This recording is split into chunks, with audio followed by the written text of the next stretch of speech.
Hari ini adalah tepat 40 hari ya setelah kebangkitan Tuhan Yesus, di mana Tuhan menampakkan diri berulang-ulang, dan pada akhirnya ini adalah detik-detik ceritanya ya, di mana Tuhan Yesus akan terangkat ke surga. Kita buka Kisah Rasul 1 ayat 6 sampai dengan ayat yang ke-8. Bapak Ibu, karena pendek, mari kita baca bersama-sama ya. Maka bertanyalah mereka yang berkumpul di situ, Tuhan, maukah Engkau pada masa ini memulihkan kerajaan bagi Israel? Jawabnya, Engkau tidak perlu mengetahui masa dan waktu yang ditetapkan Bapa sendiri menurut kuasanya. Tetapi kamu akan menerima kuasa kalau Roh Kudus turun ke atas kamu, dan kamu akan menjadi saksiku di Yerusalem, di seluruh Yudea dan Samaria, dan sampai ke ujung bumi. Bapak Ibu, kira-kira ada, kalau seorang anak buah atau karyawan bertanya kepada bosnya, bilang begini, Pak, apa benar ya Bapak mau menaikkan gaji kami bulan ini? Ini pertanyaan diajukan oleh anak buah kepada bosnya. Kira-kira itu pertanyaan atau permintaan? Permintaan. Ya? Permintaan ya? Pak, apakah benar bulan ini Bapak mau menaikkan gaji kami? Itu permintaan atau pertanyaan? Pertanyaan yang mengandung permintaan. Betul nggak? Iya. Jadi tanya tapi sebenarnya ngarep, betul nggak? Dia tanya tetapi sebenarnya ngarep ada kenaikan gaji. Hal yang senada yang mau dikemukakan oleh para murid di dalam Kisah Rasul 1 ayat yang ke-6. Dia tanya, gimana dia tanya tadi? Tuhan, maukah Engkau pada masa ini memulihkan kerajaan bagi Israel? Jadi ini pertanyaan atau permintaan? Ya? Pertanyaan dan permintaan sama. Secara gramatikal memang terlihat pertanyaan karena ada tanda tanya, tapi di dalamnya terkandung permintaan. Ya. Jadi Bapak Ibu Saudara yang kekasih dalam Tuhan, ya, kalau kita ingat, rupa-rupanya para murid itu dari dulu, dari awalnya itu memang ada niat-niat lain ketika mengiring Yesus. Ketika mereka meninggalkan pekerjaannya, meninggalkan profesinya sebagai nelayan, mereka punya niat terselubung. Kemudian terungkap di dalam Markus 10 ayat 37 ketika Yakobus dan Yohanes berkata, perkenankanlah kami duduk dalam kemuliaan-Mu, yang seorang di sebelah kananmu dan yang seorang lagi di sebelah kirimu. Keceplosan.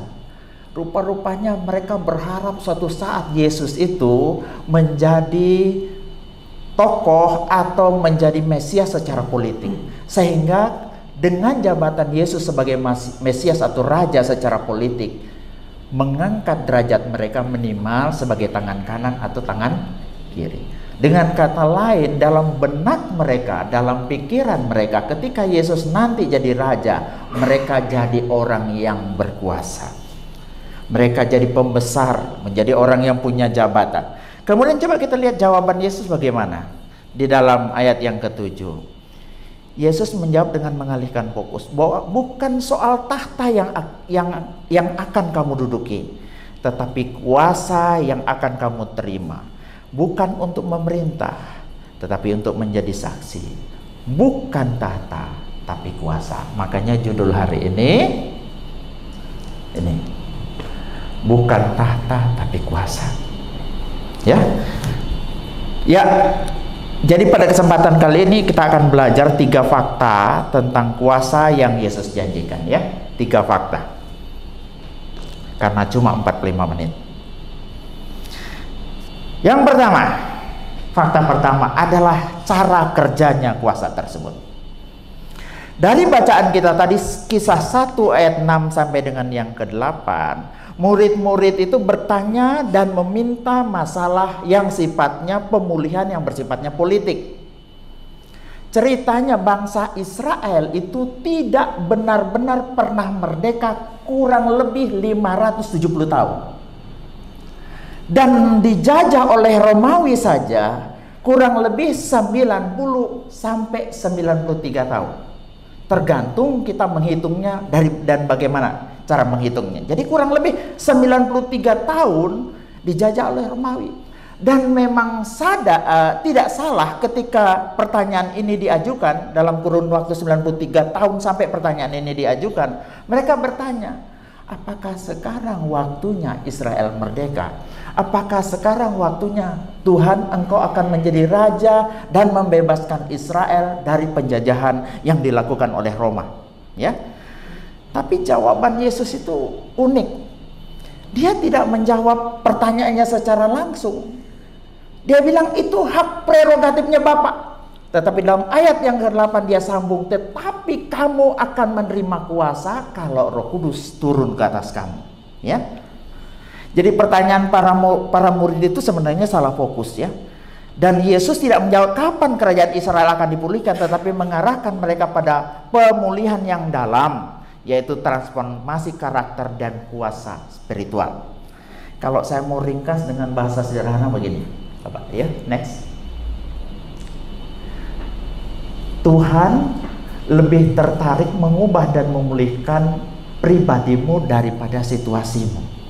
Maksudnya begini, Tuhan itu tidak menyinggung pemulihan Israel secara politis, tapi dia berbicara pemulihan secara pribadi. Makanya dia berikan kuasa yang bisa mengubah pribadi seseorang, bukan hanya merubah situasinya. Jadi kalau saya mau gambarkan dengan seorang dokter, antara pasien dengan dokter, ya, coba. Yesus itu anggaplah dokternya. Para murid bertanya begini sama dokternya, dokter, ini ada orang sakit demam, kalau boleh turunkan demamnya. Jadi para murid ini fokus pada gejalanya. Yesus jawab, kita harus sembuhkan infeksinya dulu, karena ini masalah penyebab demam ini bukan cuma semata-mata karena demam biasa, tetapi karena ada infeksi. Jadi para murid bilang, dokter, turunkan demamnya. Yesus bilang, tidak, kita harus sembuhkan infeksinya dulu. Fokus pada penyebabnya. Demam akan turun dengan sendirinya jika infeksi sembuh. Tapi menurunkan demam saja tanpa obati infeksi sama dengan bahaya besar. Kuasa Roh Kudus sama dengan antibiotik untuk infeksi dosa.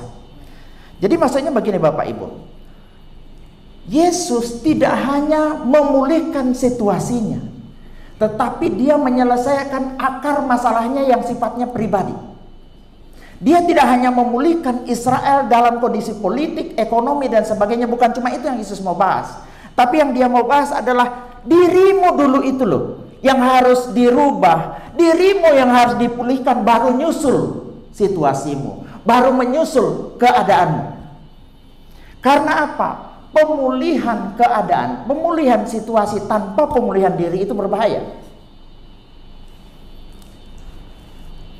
Nah ini kan para murid ini sama seperti orang pada kebanyakan, betul kan?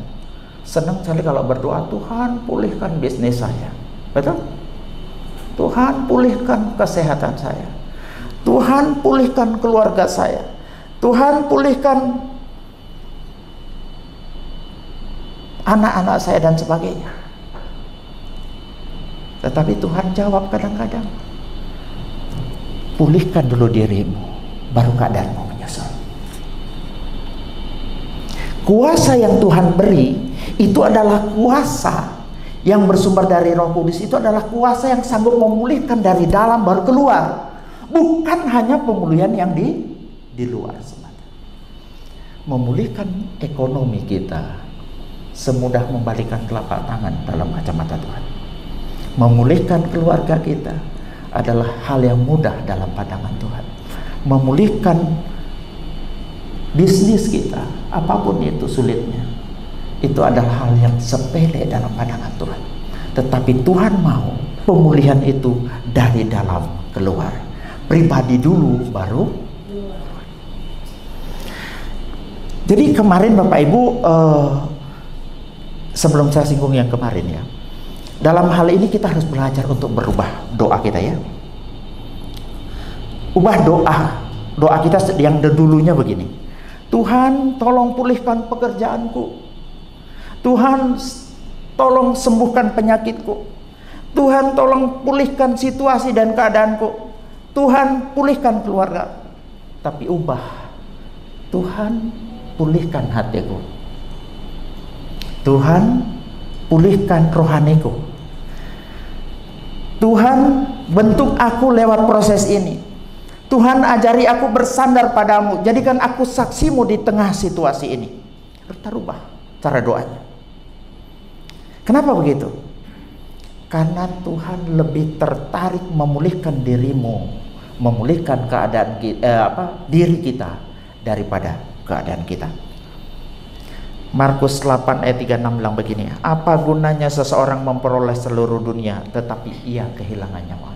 Makanya target Tuhan terlebih dahulu adalah diri saudara dan saya, bukan keadaan kita. Keadaan nanti menyusul setelah diri kita siap. Ya. Yang kedua, karena jika dirimu tidak dipulihkan, berkat bisa merusakmu. Dirinya tidak dibenahi, pribadinya tidak dibenahi, karakternya tidak dibenahi, bisnisnya sementara dipulihkan. Harta itu, kesuksesan itu bisa merusak kita. Berapa banyak orang yang rusak karena terlalu cepat dipulihkan, sementara dirinya tidak dipulihkan.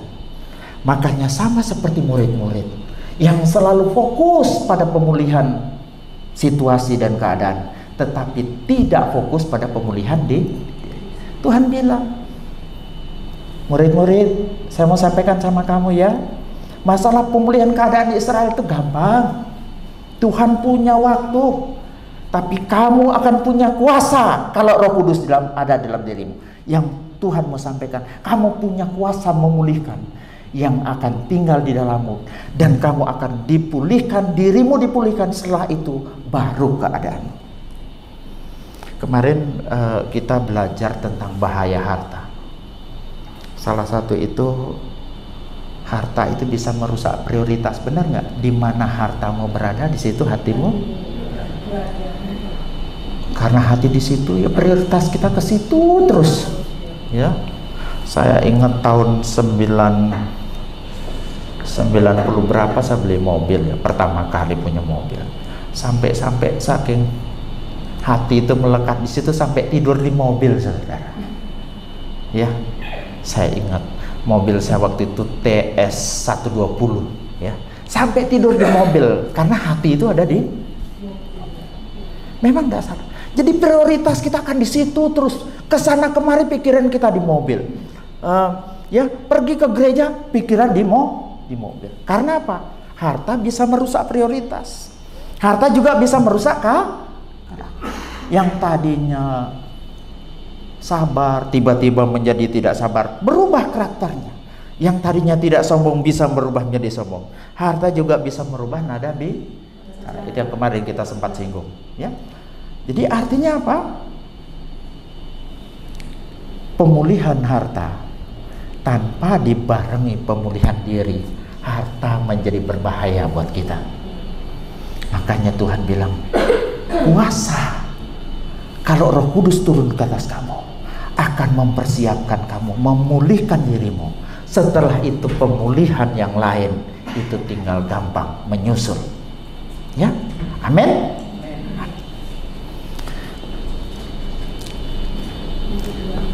Sama seperti orang Bapak Ibu sakit gigi ya, saya kasih contoh satu.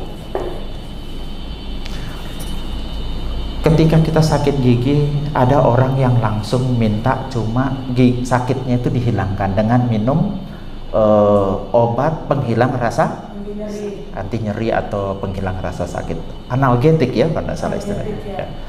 Kemudian, tetapi dokter bilang, oh tidak bisa begitu, itu tidak menyelesaikan masalah.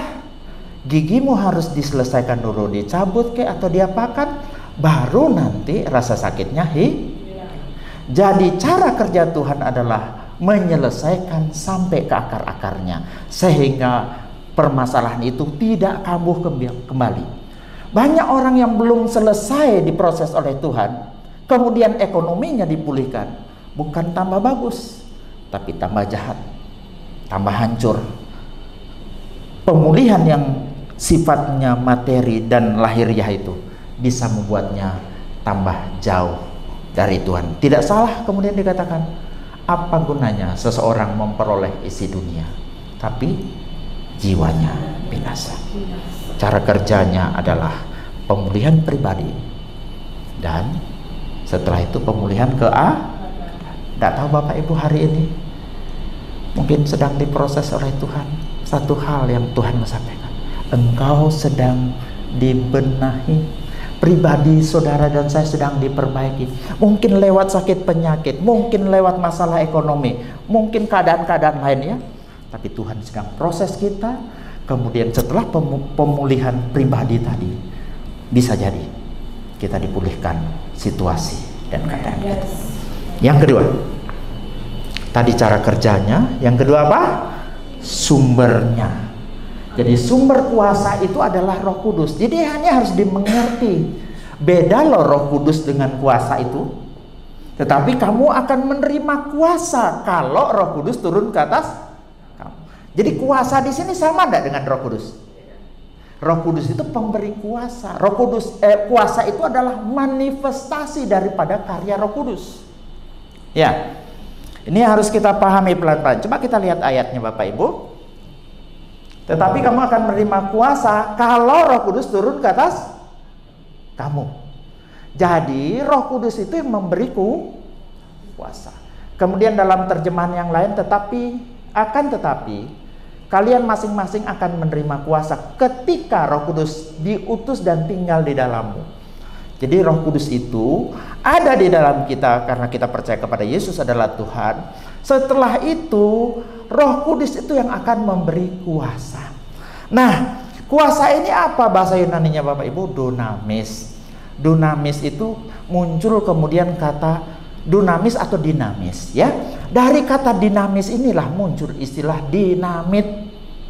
Dari kata dinamis inilah muncul kata dinamo. Ya. Dinamo itu apa? Sesuatu yang bisa menggerakkan, itu dinamo. Kalau dinamit, sesuatu yang bisa meledakkan.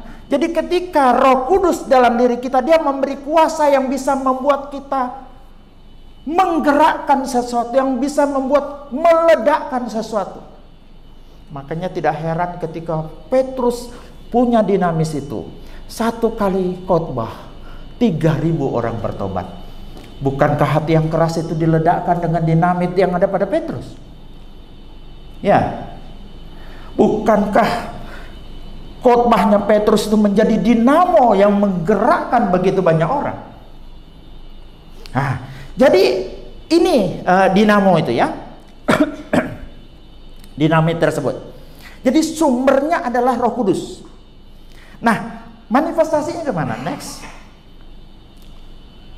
Ini manifestasi.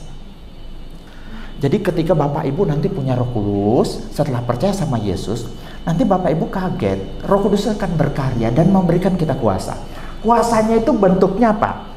Keberanian bersaksi. Banyak orang takut khotbah, benar nggak? Pasti kalau khotbah itu baru sampai di depan udah gemeteran. Percaya? Pertama orang jadi WL tuh pasti nggak berani, nggak pede. Tapi sebenarnya Roh Kudus itu yang dalam diri kita akan bekerja memberi kita keberanian. Yang tadinya nggak bisa ngomong mulai bisa ngomong. Yang tadinya nggak bisa menyanyi memuji Tuhan mulai bisa menyanyi. Dia akan memberikan keberanian kita untuk bersaksi, melayani dan sebagainya. Yang kedua, kuasanya itu merubah karakter kita dari dalam. Yang tadi gampang marah menjadi tidak marah-marah. Ya. Kesenggol mobil orang lain sedikit aja sudah bentak-bentak orang, klakson-klakson orang. Saya sering bilang begini, kalau orang di Surabaya masih suka main klakson, tidak boleh tinggal di Surabaya, ya. Karena orang yang suka klakson-klakson itu biasanya kelihatan kalau kesabarannya setipis tisu, ya, betul. Terjadi perubahan karakter. Selanjutnya khotbah yang mengubahkan, ini yang dialami oleh Petrus. Mujizat dan tanda ajaib, Petrus itu tadinya nggak bisa apa-apa loh. Kalau di awal tadi Petrus itu begitu penakut, dulu sembunyi, didatangi orang dia takutnya luar biasa, tetapi setelah itu dia berubah menjadi pemberani. Itulah kuasa itu. Bisa bikin tanda ajaib yang mujizat, kasih bangkit orang mati. Nah, kalau orang yang tidak punya kuasa itu bisa kasih mati orang hidup, begitu toh. Nah, walaupun tidak harus, karena tidak semua murid juga disampaikan secara eksplisit bahwa semua tanda-tanda ini punya. Tekun dalam penderitaan itu juga loh, kuasa itu yang bekerja. Bapak Ibu, kita sabar, nerimo semua, ya walaupun ekonomi belum dirubahkan oleh Tuhan, sabar nerima. Kok gini nasib saya Tuhan? Kita punya kesabaran. Kesabaran itu adalah kerjanya kuasa tersebut. Hikmat dalam pelayanan ini juga karena kuasa tersebut. Nah, cuma sekarang ini Bapak Ibu, ada dua ekstrem. Dari pelajaran kita tadi ada kuasa Roh Kudus, tapi ada juga masalah hikmat dan logika. Di dalam gereja ada dua ekstrem. Yang satu sangat ngandalin Roh Kudus. Saya ingat dulu, kalau saya khotbah, dia ngomong begini, pendeta, saya nggak perlu sekolah teologi, cukup Roh Kudus saja, nggak perlu belajar. Akhirnya karena saya dengar ngomong begitu, saya panggil majelisnya, coba ambil konkordansinya, coba ambil buku tafsirannya atau apapun. Zaman itu belum ada AI, belum ada internet, jadi coba saya suruh tes, ambil konkordansinya, katanya Roh Kudus semua, ya kan? Ini ekstrem yang satu, ya. Next Kak. Ekstrem yang pertama ini adalah disebut dengan ekstrem rasionalisasi, ya. Orang-orang semacam ini biasanya menilai kebenaran hanya lewat penalaran logis dan pembuktian intelektual.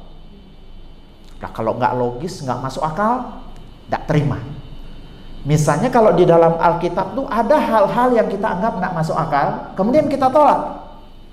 Padahal ada hal-hal yang kalau kita tidak ngerti, bukan masalahnya di Alkitab, tetapi memang pengertian kita yang belum sampai ke sana. Ya, itu namanya suprarasional atau transrasio, di atas kemampuan rasio. Nah, kemudian mereka ini mengabaikan pengalaman spiritual, mujizat atau manifestasi kuasa Roh Kudus. Pokoknya enggak, roh-roh kudusan. Ini ekstrem pertama. Menganggap semua hal supranatural sebagai emosi, sugesti, dan manipulasi. Jadi kalau mereka yang cara pikirnya semacam itu ketika ada pada zaman Petrus pun, mereka anggap itu hanya hal-hal yang bersifat sugesti dan emosi, bahkan manipulasi, ya. Nah, bahayanya kalau ekstrem ini selalu menghasilkan kekristenan yang kritis tapi tidak hidup, cerdas tapi tak berdaya, berpengetahuan tapi tidak mengalami kuasa Allah. Seperti gereja di Sardis, engkau dikatakan hidup padahal engkau mati. Mereka memiliki ibadah tetapi menyangkal kuasanya. Itu bisa dilihat dalam 2 Timotius 3 ayat yang kelima. Secara lahiriah mereka menjalankan ibadah mereka, tetapi pada hakikatnya mereka memungkiri kuasanya. Dunamis di situ, dinamis di situ, ya. Nah, ini yang pertama. Yang kedua tadi yang saya singgung di awal, ini namanya ekstrem mistisisme, emosionalisme. Jadi seolah-olah hanya bersandar kepada Roh Kudus saja pokoknya, ya. Ciri-cirinya mereka mengajar manifestasi seperti mujizat, nubuat, bahasa roh, dan tanda utama kedewasaan rohani, ya. Menolak atau mengabaikan peran teologi, nalar sehat, dan disiplin belajar. Jadi nggak perlu belajar. Kalau orang mau khotbah di depan nggak perlu sekolah teologi, ya. Nah, ini ekstrem yang kedua. Yang penting Roh Kudus yang pimpin, gitu. Justru kalau dia belajar sekolah teologi, itu artinya hambatan iman. Jadi mereka ini cenderung anti intelektual, ya. Cenderung sensasional, tidak tertanam dalam doktrin yang sehat. Karena pemahamannya tentang Alkitab lemah banget ya. Nah, bahayanya apa? Gampang sekali disesatkan orang-orang semacam ini. Mereka itu menghasilkan kekristenan yang berapi-api tapi tanpa dasar, bersemangat tapi tidak stabil, berkuasa tapi tidak tapi bisa disesatkan. Seperti yang dikatakan Hosea 4 ayat 6, umatku binasa karena kurang pengetahuan. Ya, next. Ya, bagaimana gereja yang sehat?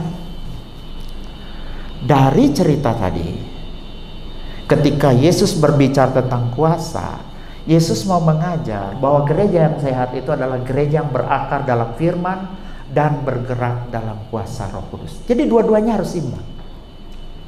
Intelektual ada, Roh Kudusnya ada. Ini yang penting.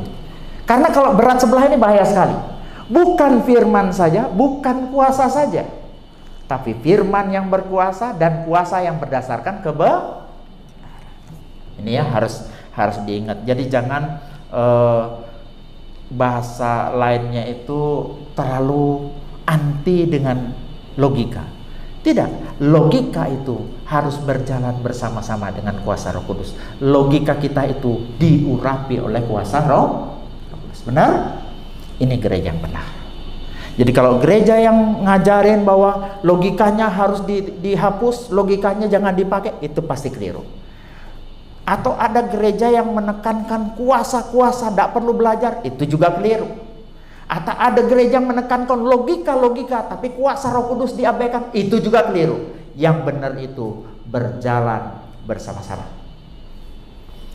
Yang ketiga, ya, tujuan kuasa tersebut adalah menjadi saksi. Cara kerjanya sudah. Yang kedua tadi apa? Ya? Sumbernya adalah Roh Kudus. Yang ketiga, tujuannya adalah menjadi saksi. Coba kita lihat ayatnya. Tetapi kamu akan menerima kuasa kalau Roh Kudus turun ke atas kamu, dan kamu akan menjadi saksi. Itu bahasa Yunaninya martis. Dari kata martis inilah muncul istilah martir. Ya? Nah, ya, next. Jadi muncul istilah martir. Artinya apa? Menjadi saksi berarti hidup yang menyatakan Kristus, bahkan rela menderita demi namanya. Kuasa diberikan bukan hanya untuk berkhotbah, tetapi untuk menjalani hidup yang konsisten dengan Injil, bahkan dalam tekanan dan penganiayaan. Jadi tujuan kuasa Allah ini adalah saksi. Bukan untuk bikin sensasi. Tujuan saudara dan saya diberi kuasa adalah untuk menjadi saksi, bukan bikin sensasi. Ya, Tuhan Yesus tidak berkata kamu akan menerima kuasa untuk merasa hebat, tetapi kamu akan menjadi saksiku. Kuasa dari Roh Kudus bukan untuk menonjolkan diri, pembuktian diri, pamer karunia, atau membangun kerajaan pribadi, melainkan untuk menyatakan Yesus, menjalankan amanat agung, memberitakan Injil dengan keberanian, kasih dan kasih kuasa yang nyata. Banyak orang, saudara, semakin hari, semakin dia merasa punya kuasa, semakin salah dia memahami apa yang harus diberitakan. Ketika kuasa itu ada dalam diri kita, yang kita harus menjadi pusat pemberitaan kita itu adalah Kristus, bukan diri. Kan banyak kalau orang sekarang khotbah itu dengarnya apa? Tentang dirinya itu 80%, tentang Kristus cuma 20%. Sementara di sini tujuan pemberian kuasa itu adalah saudara dan saya jadi saksi. Bahkan dalam situasi sulit pun saudara bisa jadi saksi. Saya cerita sedikit. Next. Ini saya nonton filmnya nangis, saudara. Nanti Bapak Ibu silahkan cari filmnya, judulnya Letters to God, ya. Nah, surat untuk Tuhan. Ada seorang bernama Patrick Taylor Doughty. Ini kisah nyata. Kemudian karena ini kisah nyata diadopsi ke dalam film karena menjadi berkat begitu banyak orang. Ada anak 8 tahun menderita kanker otak stadium akhir, ya. Dia lahir pada tahun 95, bulan 9 tanggal 23 dan meninggal pada bulan Maret tanggal 7 tahun 2005. Bapak Ibu tahu enggak? Anak kecil ini ketika divonis menderita kanker otak stadium akhir, justru dia menyemangati para pasien-pasien lain di rumah sakit. Dan bahkan setiap hari dia menulis surat yang ditujukan kepada Tuhan. Makanya judul filmnya itu Letters to God. Suratnya itu jumlahnya karungan, Bapak Ibu ya. Berapa karung suratnya anak kecil ini dia menulis kepada Bapa di surga yang dikirimkan lewat pegawai pos. Nanti silahkan nonton filmnya karena itu dia adopsi dari kisah nyata. Bahkan dalam kondisi dia sakit, dia menjadi saksi, dia berdoa bagi para perawat, dan perawatnya itu dimenangkan. Kenapa? Yang tadinya perawat itu adalah orang ateis, gnostik yang tidak percaya Tuhan, tapi kemudian karena anak ini dia menemukan kembali Tuhan dan percaya menjadi orang Kristen yang luar biasa. Salah satu dia katakan, Bapak Ibu, karena begitu banyak orang yang dimenangkan ketika dia meninggal, tuh banyak orang menangis dan banyak orang mengatakan, saya menemukan Tuhan melalui anak ini. Dia berkata, Yesus juga sakit waktu disalib, tapi dia tetap mengasihi. Aku juga mau begitu. Meskipun saya sakit, saya tetap mengasihi Yesus. Ini yang dikatakan oleh Tyler. Kemudian dia juga bilang begini, Tuhan Yesus, ini dalam suratnya ya, kalau aku sembuh, aku mau main bola. Tapi kalau aku harus pulang ke surga, terima kasih, karena aku bisa ketemu dengan Engkau. Anak umur 8 tahun menjadi kesaksian dan memenangkan banyak orang. Artinya apa? Kuasa dalam diri saudara bisa bekerja ya. Kuasa itu punya tujuan untuk membuat saudara menjadi saksi bahkan di saat kita dalam kondisi titik terendah. Amin. Menjadi saksi bukan nanti ketika kita sudah hebat, bahkan ketika kita sedang sakit. Di saat kita berada dalam titik terendah, kita bisa menjadi saksi. Kenapa? Karena kita punya kuasa dalam diri. Jadi nanti sampai rumah silahkan dicari, mudah-mudahan tidak nangis karena saya laki-laki nonton film ini nangis ya Bapak Ibu ya. Saya nangis ya, berbes mili wong Jawa ngaran ya. Nah, yang selanjutnya sedikit lagi tentang ruang lingkup kesaksian. Jadi tadi itu yang poin adalah tujuan kuasa adalah menjadi saksi, bukan sensasi. Yang kedua, ruang lingkup kesaksian itu adalah dari kecil, dekat ke jauh, lokal ke global. Nah, coba perhatikan di sini. Dan kamu akan menjadi saksiku, mulai dari mana? Yerusalem, itu lokal.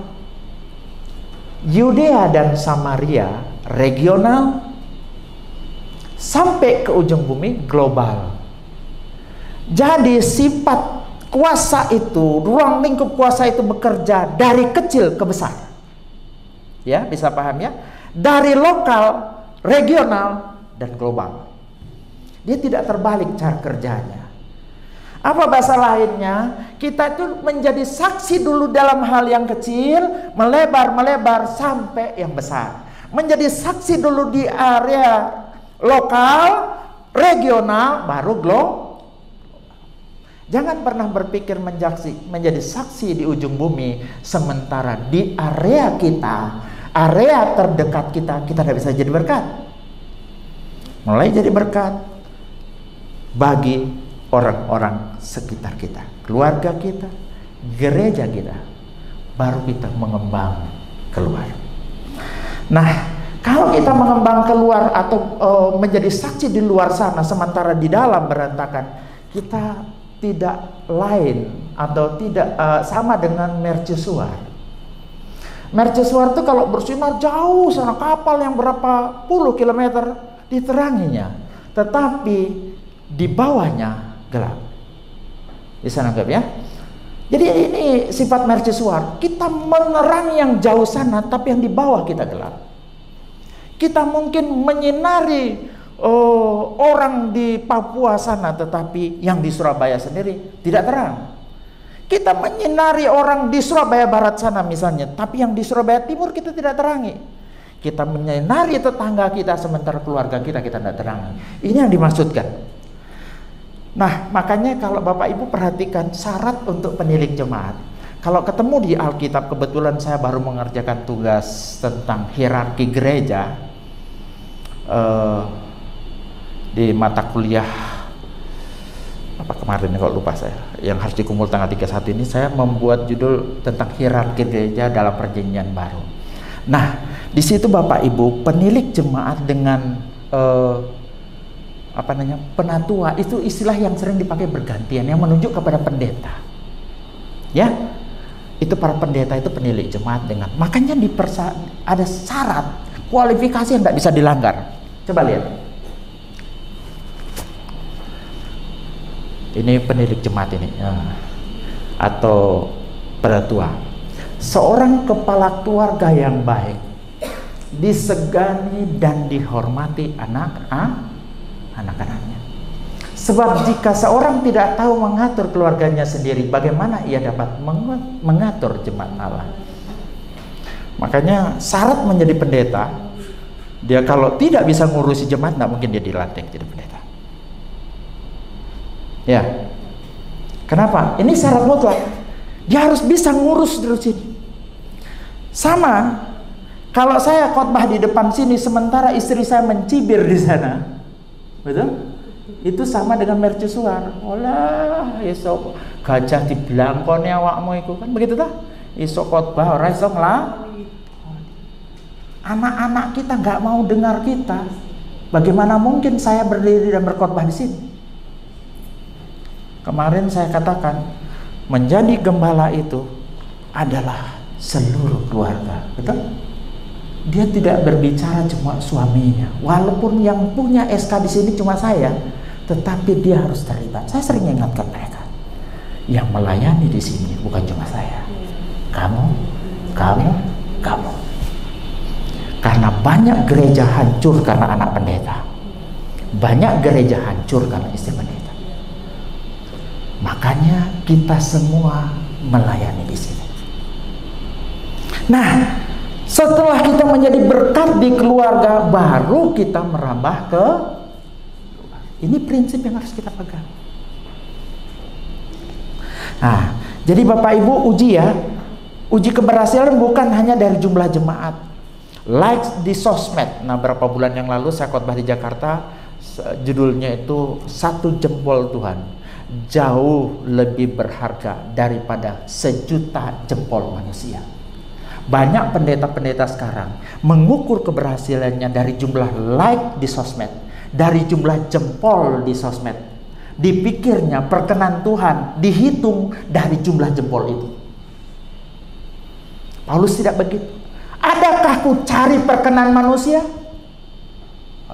Saya cari perkenan Tuhan.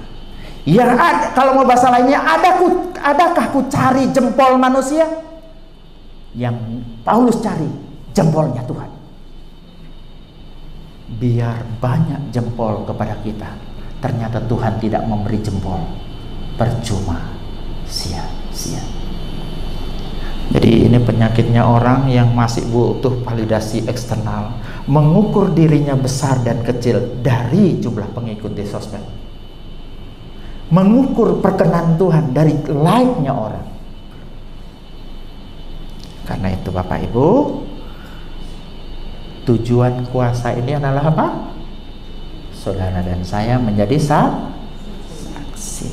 Ya, ruang lingkup saksi itu adalah dari kecil ke besar, dari lokal ke regional, dari regional ke global. Jadi ada 3 poin hari ini. Apa yang pertama? Cara kerjanya kuasa tersebut.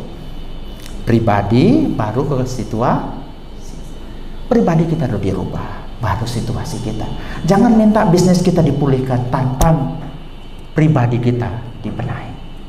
Karena bisnis yang dibenahi tanpa pribadi yang dibenahi berbahaya. Ya. Yang kedua, sumber kuasanya dari Roh Kudus. Ya. Kita punya kuasa yang bersumber dari Roh Kudus, dan Roh Kudus itu yang memberikan kita kuasa itu untuk punya keberanian untuk bersaksi, keberanian untuk menderita, kerelaan untuk menderita, semua itu bersumber dari kuasa. Yang ketiga tadi apa?